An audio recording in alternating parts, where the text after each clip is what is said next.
না আপাতৰ দৃষ্টিত যদি আমি চাওঁ সমগ্ৰ চাবুৱা আৰু লাহোৱাল দুটা অঞ্চল প্ৰচণ্ড জাতীয়তাবাদী প্ৰচণ্ড আঞ্চলিকতাবাদী গতিকে ইয়াত সদায় আঞ্চলিকতাবাদী হয় ইয়াত সদায় জাতীয়তাবাদী হয় মাত্ৰ সময়ে সময়ে ইয়াক সঠিকভাৱে আগবঢ়াই নিব নোৱাৰাৰ কাৰণে নেতৃত্ব দিব নোৱাৰাৰ কাৰণে কেতিয়াবা অলপ ইফাল সিফাল হয় গতিকে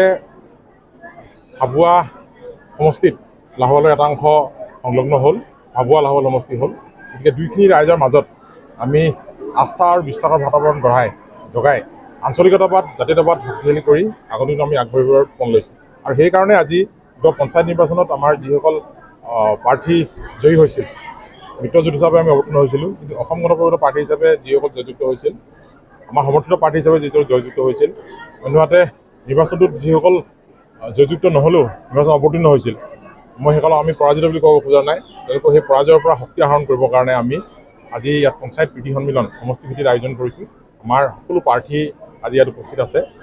চাবুৱা লাহোৱাল সমষ্টি 180টা ৱাৰ্ডৰ সকলো প্ৰাৰ্থী ইয়াত উপস্থিত আছে আঞ্চলিক পঞ্চায়তৰ বিজয়ী পৰাজিত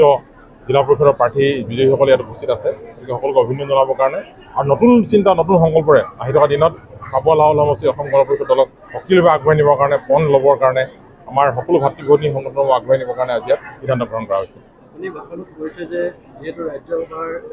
সাংসদ দিব বুলি প্ৰচাৰ কৰিছে যে 26ত আপোনাৰ মাথোলৈ নিয়া হ'ব নতুবা আপোনাৰ ৰাজ্যসভাৰ এখন আসনত দিয়াৰ কথা ওলাই আছে এই সন্দৰ্ভত কি ক'ব মই সংবাদ মাধ্যমক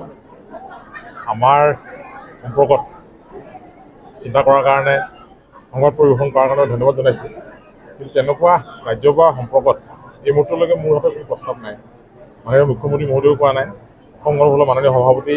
পল্লৱ ডাঙৰীয়াই মোক কোৱা নাই কিন্তু সংবাদ মাধ্যমে তেওঁলোকে বাতৰি প্ৰকাশ সৃষ্টি কৰিছে গতিকে কি উৎসৰ পৰা কি কৰিছে মই ইমান নাজানো তেওঁলোকক মই ধন্যবাদ জনাইছোঁ আৰু এটা কথা আপুনি উল্লেখ কৰিছিলে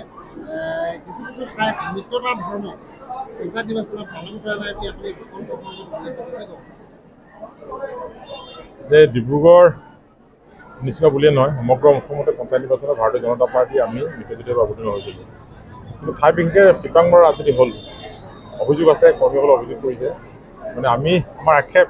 যে আমি মিত্ৰতা ধৰ্ম বিশেষকৈ চাবুৱা লাহোৱাল সমষ্টিত আমি 100% পালন কৰিছোঁ কিন্তু আমাৰ কিছু কিছু পঞ্চায়তত আমি দেখিলোঁ যে বিশেষকৈ এপি মেম্বাৰৰ ক্ষেত্ৰত যে মানে আমাৰ মিত্ৰ দলে তাত তেওঁলোকৰ দলৰ প্ৰাৰ্থী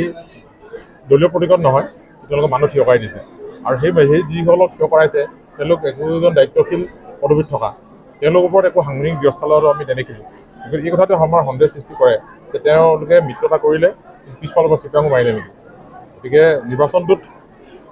জয়যুক্ত হ'বৰ কাৰণে সকলোৱে বিভিন্ন কৌশল অৱলম্বন কৰে পন্থা অৱলম্বন কৰে কিন্তু হ'লেও আমি বিচাৰোঁ যে আমি যিহেতু ভাৰতীয় জনতা পাৰ্টী অসম গণ পৰিষদ দল মিত্ৰ আজিৰ মিত্ৰতা নহয় বিজেপি একো নথকা দিনত অসম গণ পৰিষদ তেওঁলোকক লগত লৈ আমি আগবাঢ়িছিলোঁ আমি সন্মান দিছিলোঁ গতিকে আজি পৰিস্থিতিত তেওঁলোক শক্তিশালী বহু ঠাইত অসমত তেওঁলোকৰ বিধায়ক সংখ্যাও সৰহ সাংসদৰ সংখ্যাও সৰহ গতিকে আমি মিত্ৰতা ধৰ্মৰ ক্ষেত্ৰত আমি সম্পূৰ্ণৰূপে তেওঁলোকৰ পৰা সহযোগিতা বিচাৰোঁ আৰু আমি বিশ্বাসো কৰোঁ যে দুই এটা ঠাইত তেনেকুৱা হ'ব পাৰে কিন্তু সৰহসংখ্যক ঠাইত এতিয়া মাননীয় মুখ্যমন্ত্ৰী এই ক্ষেত্ৰত সম্পূৰ্ণৰূপে মাননীয় মুখ্যমন্ত্ৰী এই সম্পৰ্কে সম্পূৰ্ণৰূপে এখন দৃষ্টিভংগী একেবাৰে স্পষ্ট মিত্ৰতাটো মিত্ৰতাই পিছফালৰ পৰা চুৰি মৰা নীতি পিছফালৰ পৰা কিবা কৰা নীতি তেখেতৰ আচৰণত কথাত কামত কেতিয়াও আমি দেখা নাই গতিকে অন্য কোনোবাই যদি সেই কৰি আছে তেওঁলোকক ইয়াৰ পৰা আমি বিৰত থাকিবলৈ আমি আহ্বান জনাইছোঁ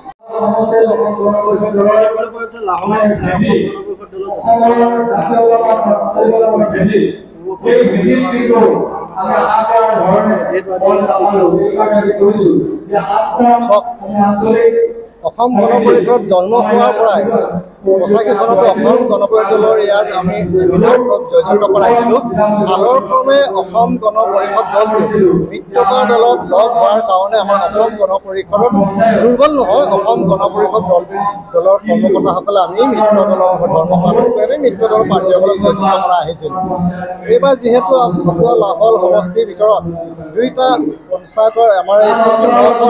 9খন লগ লৈ চাবুৱা লাহোৱাল সমষ্টি হ'ল এতিয়া যিহেতু আমাৰ ইয়াতে সুখৰ খবৰ আমি দুজনকৈ বিধায়ক পাইছোঁ আমাৰ চাবুৱাৰ বিধায়ক পুৰাপন বৰুৱা লাহোৱালৰ বিধায়ক বিনোদ হাজৰিকা ডাঙৰীয়া মিত্ৰ দলৰ দুজন বিধায়ক গতিকে এইবাৰ পঞ্চায়ত নিৰ্বাচন মিত্ৰ দলৰ পৰা যিহেতু আপোনালোকে জানে জিলা পৰিষদ আৰু আঞ্চলিক পঞ্চায়তৰ সদস্যসকল মিত্ৰতা দলৰ পৰা প্ৰাৰ্থিত্ব প্ৰদান কৰা হৈছিলে আৰু সেই অনুপাতে আমি মিত্ৰ দলৰ জিলা পৰিষদৰ 2টা চিট আমি জয়যুক্ত কৰাইছিলোঁ। ঠিক তেনেকৈ আমাৰ লাহোৱালৰ ভিতৰত আমাৰ 7টা আমাৰ কাউন্সিলৰ চিট দিছিলে, তাৰ ভিতৰত আমি 5টা জয়যুক্ত আমি সক্ষম হৈছিলোঁ। আৰু আপোনালোকে জানে যিহেতু অসমৰ প্ৰতিটো সমষ্টিতে হাতীটোক দেখিলে অসমীয়া জাতিৰ স্বাভিমানৰ হাতীৰ প্ৰতি অসম গণ পৰিষদ দলৰ প্ৰতি অসমীয়া মানুহখিনি এনে আবেদন কৰে। গতিকে এইবাৰ পঞ্চায়ত নিৰ্বাচনতো আমি অঞ্চলৰ পৰা যথেষ্টখিনি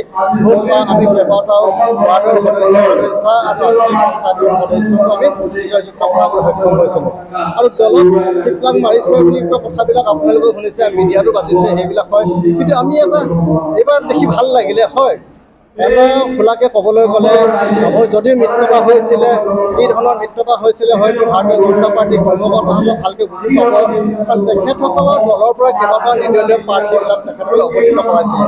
আৰু আপোনালোকৰ মিডিয়াতো এইবিলাক বাজিছিলে যে মিত্ৰ দলৰ যিবিলাক কেণ্ডিডেটৰ এগেইনষ্টত আপোনালোকে জানে নিৰ্দলীয় কেণ্ডিডেটবিলাক আছিলে আৰু সেই কেণ্ডিডেটবিলাকক